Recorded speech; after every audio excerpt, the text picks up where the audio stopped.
السلام عليكم ورحمة الله وبركاته. يويا جتا دامسا غبابدو قبنا obboleewwan keenya mana hidhaa Saudi Arabia keessa kumaatamaan jiran rakkoo gurguddaa liqinfamanii akka jiran beekame. Rakkoon biyya baqaa keessatti fala waraa dhabe kuni obboleewwan keenya jireenya injifachuuf rakkoo fi isaanii fi maatii isaanii irraa dhiibuuf biyya hin beeknee fi qilleensa hin beekne tidheessan kunneen biyya Saudi Arabia keessatti mana hidhaatti guuramanii nama loocuudheessee bofatti ba'u erga jireenyitti taatee bubbulte. Waggoottan sadan darbaniif rakkoo isaanii kana miidiyuma hawaasummaa irratti sagalee hawaasni ta'aa tureen mootummaan Itoophiyaa lammiilee isaa kana gara biyyaatti galchuu eegalulleen adeemsa kana garuu ji'oota sadiif xayyaarri Itoophiyaa Saudi irraa obboleewwan keenya kana gara biyyaatti galchuu akka dhaabe beekameetii jira. Obboleewwan keenya garuu guyyarraa kumaatamaan gara mana hidhaa kanatti guuramanii achitti walitti kuufamanii rakkoo fi dararaa gurguddaan irra dhaqqabutti jira. Ammas mootummaan Itoophiyaa obboleewwan keenya kana dararaa guddaa keessa jiran kanaaf akka dhaqqabu ergaa gama keenya dabarsa. Hawaasni Oromoo idil addunyaa irra jirulleen obboleewwan keenya kanaaf sagalee haa ta'uun dhaamsa kiyya. Amma bin Aljazeeraati.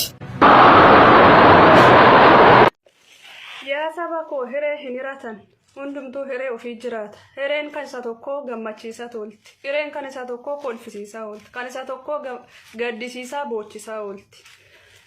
Hireen keenya har'a mana gaarii yookiin immoo bakka gaarii nu jiraachistee kolfaa taphachaa jirra ta'a. Obbolaan keenya kun immoo bishaan dhabanii midhaan dhabanii feestaala uffatanii rakkoo guddaa keessa jiru.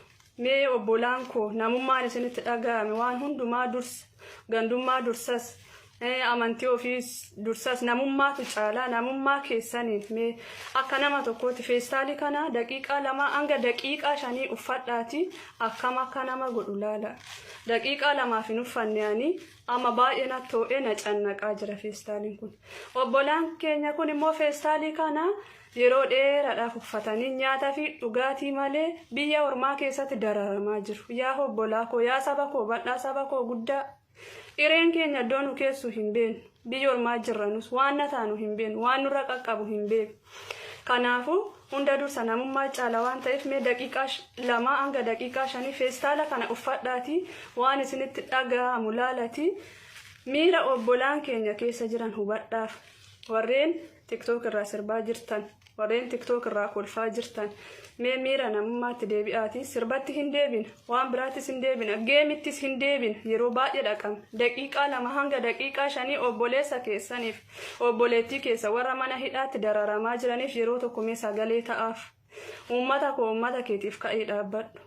Hireedha. Hiree waan hundumaa nama gooti. Hireen nama taphachiistis namatti taphachiistis. Obbolaa keenya kanaaf sagalee haa taanu haa birmannuuf.